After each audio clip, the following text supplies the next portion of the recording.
What's happening, my beautiful people? My name is Mike LaBelle, and welcome back to another episode of Closing Belle. And today is very special. Not only is it getting hot outside, not only do we have summer heat still to discuss regarding Ultimate Team, but we're going to talk about defensive do's and defensive don'ts. And I have a great friend of mine. We actually just finished an EA broadcast. Jimmy Conrad is going to join us later on. Some would say he's your favorite former US men's national team player. That's a mouthful. Jimmy does that really smooth on all the broadcasts, and I need practice. I need reruns. I need second takes, maybe third takes. I don't have any notes. Let's talk about the FIFA forecast.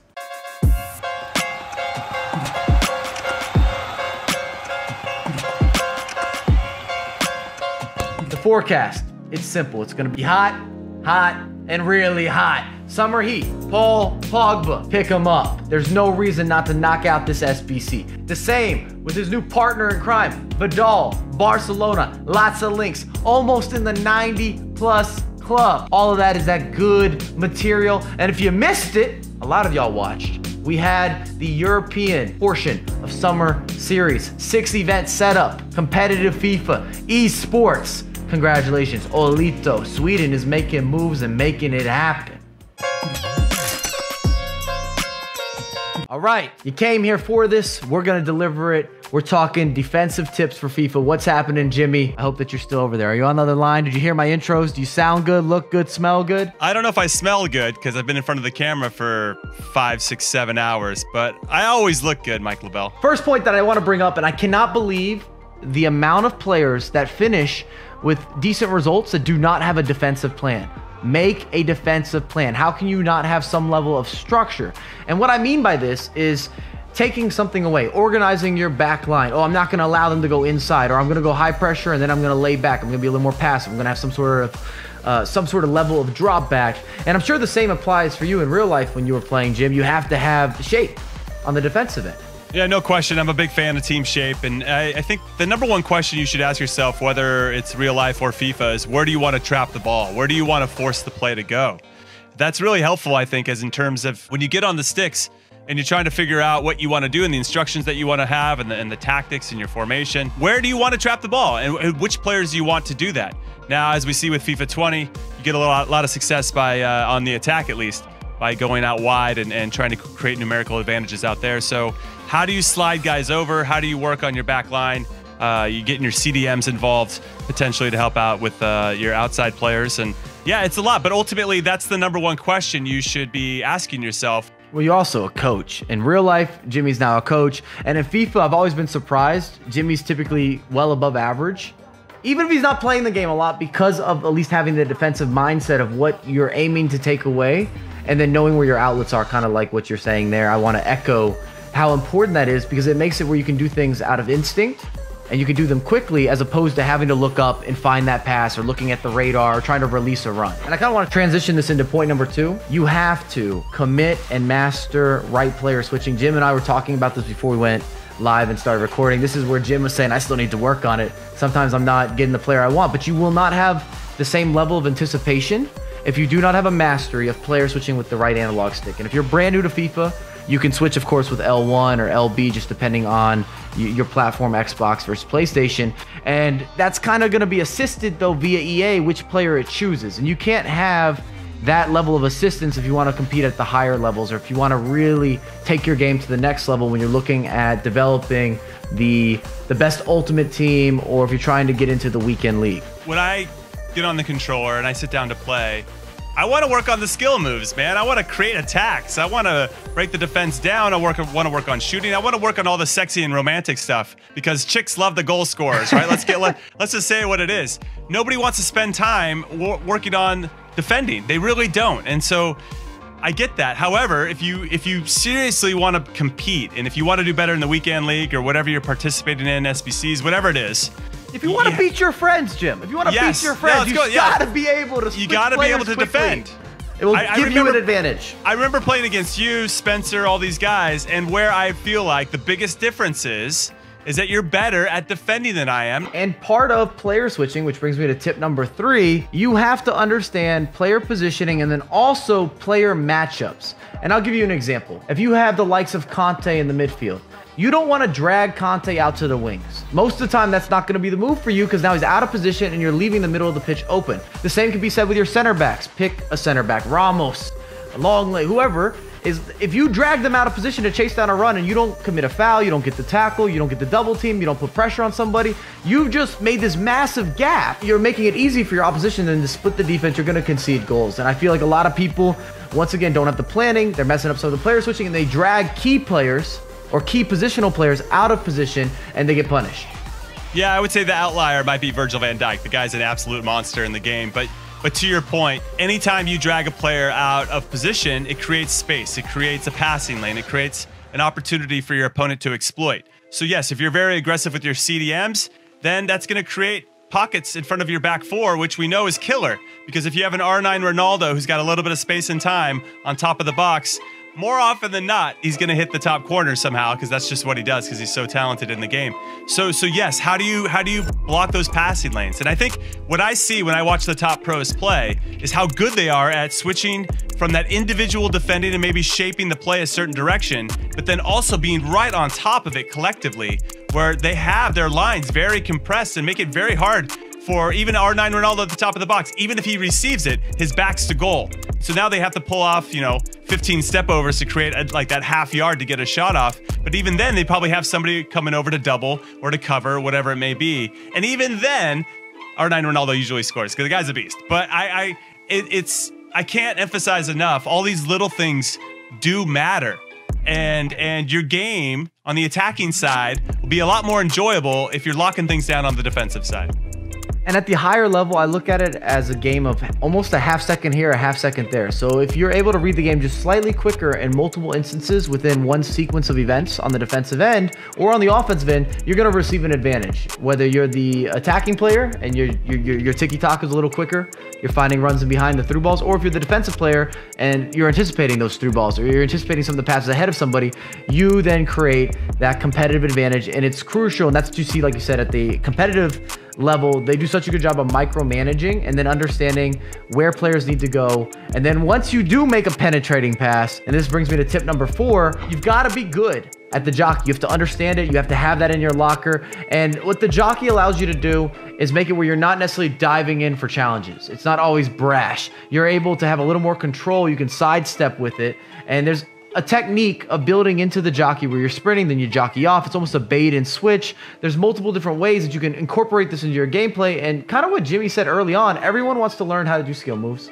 Everyone wants to learn how to score goals, long shots, a little flair, the Brazilian-esque part of playing the game or replicating the real pitch on the virtual pitch. And they forget about the intangibles in FIFA, and I can't stress the importance of the jockey when you're trying to make those individual plays or those 50-50s. I mean, having tactical understanding, jockey, knowing when to dive in, which I think's okay. There are times where you could take risks to go and try to win the ball, but you have to have numbers behind you. So if that first defender does miss, then you still have enough guys behind the ball that will be able to solve it. That's the risk and reward decisions that you have to make in game.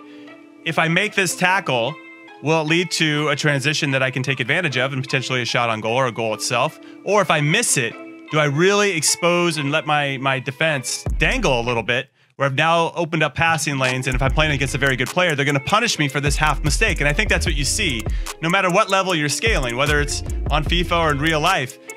When you start to move up the ladder and play against better players, they absolutely punish you for half mistakes. Number 5 for my defensive tips, and to round it out, is tactics. And Jimmy, as a tactician, as a coach, as someone who understands this better than most, both on the pitch, off the pitch, how you set up your team, how you set up your formation, how you set up your tactics in terms of how aggressive are you? Or do you play a balanced style? Are you going to have more of a drop back and be passive? Are you going to do the JOSÉ Mourinho, which might not be that easy on the eyes, but it's still a very much so a common tactic that people use, where you sit deep and then you counterattack. And you have to make sure that this is authentic to how you want to play the game. What's natural to your FIFA ability on the virtual pitch? What are you looking to accomplish? Are you naturally someone who goes forward with a lot of energy? Are you vibrant? Are you dynamic? Are you taking chances? Or do you know that's not you?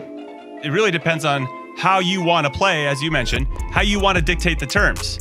It's okay to sit back and absorb if that's, especially if those are the horses that you have in your team. Like anytime I'm coaching or if I'm playing FIFA, I have to look and see what I have at my disposal. Yeah, it's having that flexibility, but it does start from a place of what do I like?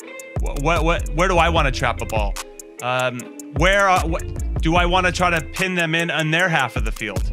And if that's the case, that's fine. But if you have a back line that's slow, that's not going to help, because then you're going to have a player's like, oh, well, I can just put the ball up over the top and be a foot race. That's not necessarily a game you want to play either. So there's a lot of that going on and a lot of decisions that need to be made. But yes, tactics are extremely important. You know, I know that the 4-2-3-1 is a popular formation. Saw some pros using the 4-4-2. You know, there's a lot of different ways to slice it, right? A lot of different ways to get to the top and have success.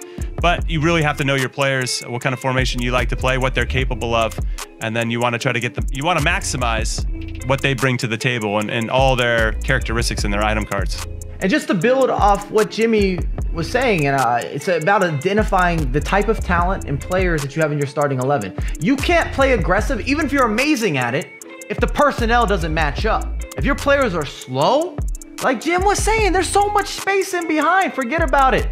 You can make the correct reads, you're just gonna lose that foot race time and time again. But that's been our 5 defensive methods in FIFA, and ironically, or maybe not ironic, a lot of these work perfectly in the actual footballing world or in the soccer space. If you guys enjoyed the tips, make sure to drop some love. If you have other tips, put those in the comments down below. But that's going to bring us into the guest showdown. Yeah.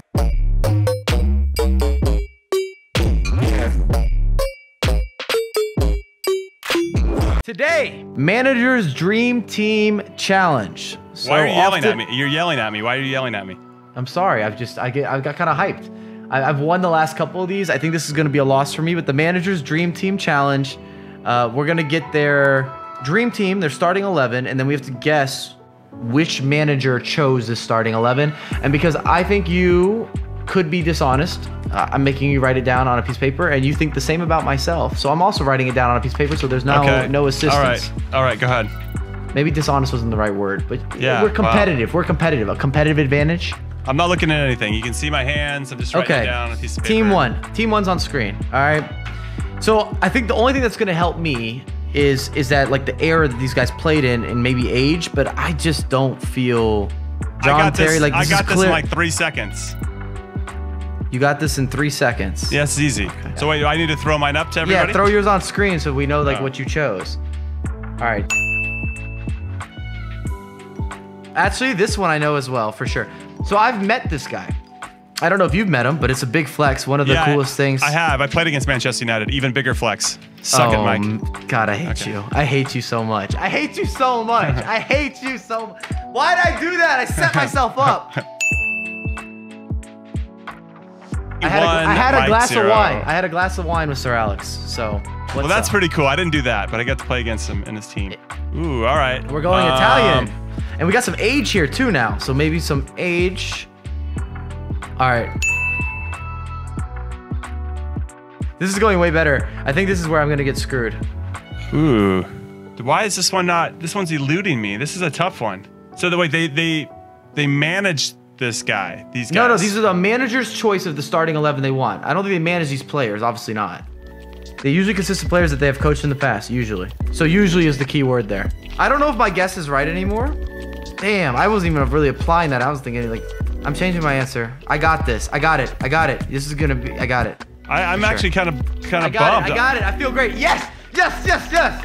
Come on. I hope I got it. Otherwise, I'm getting excited for no reason. My guess is Zidane, but That's probably a good guess too. That was my first guess. So like, this is a. But I feel like Zidane would have put like R9 Ronaldo. Make a damn decision on here, please. Like, I'm going. Fine. I'll go Zidane, but I just. Well, he didn't coach R9. He played with them.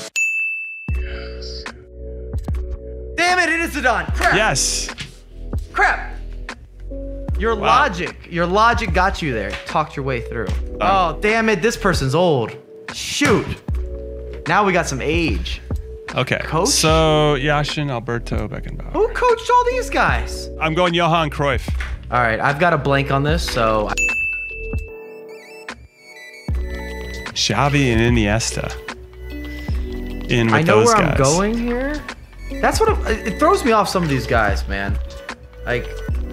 I'm gonna say Di Matteo. That's okay. Final answer. We good? No, hold on. Let me write it so you can. This one's definitely trying to pull this out of my butt. But yeah, Roberto Di Matteo. I don't feel good about it. All right. I'm going with. Yo, my spelling on this is despicable. Who'd you go with? For me, it's either Steve Bruce at Newcastle or it's Philip Neville, who coaches the English women's national team. If that's the logic we're going with, I'm completely wrong then, because I just went I went completely current. I don't understand the logic though behind these. I went Solskjaer. Oh yeah, I forgot that. I just went completely current, so I just. Yeah, you're right. Probably Solskjaer. So did we tie? How did that work? I got the first we might have tied now because I got these random choices. You're right. I overthought the last two for sure. Look, I will do a second round with Jimmy, preferably in FIFA history, because if we tied somehow now, that's very lucky. And I will not beat Jim in this game. I promise you that. Especially not where you're usually able to pick off like the past history or everything. We don't have a number 8 to decide this. I mean, this was the most thought process that has ever gone into a guest showdown in terms of like, I'm really trying to add up the equation of what's possible. But thank you so much for joining us, Jim. Where can the people find you? You can find me at Jimmy Conrad on most platforms, Instagram, Twitter, TikTok, if that's your thing. YouTube, yeah, Jimmy will dance Twitch. for you on TikTok one time for the one time. Yeah, Twitch, YouTube, all the good stuff. I try to be everywhere and have a good time while I'm doing it. Thank you so much for coming on. As always, you're a pleasure, man. Good friend of mine. But we have a lot more content coming out for you ASAP.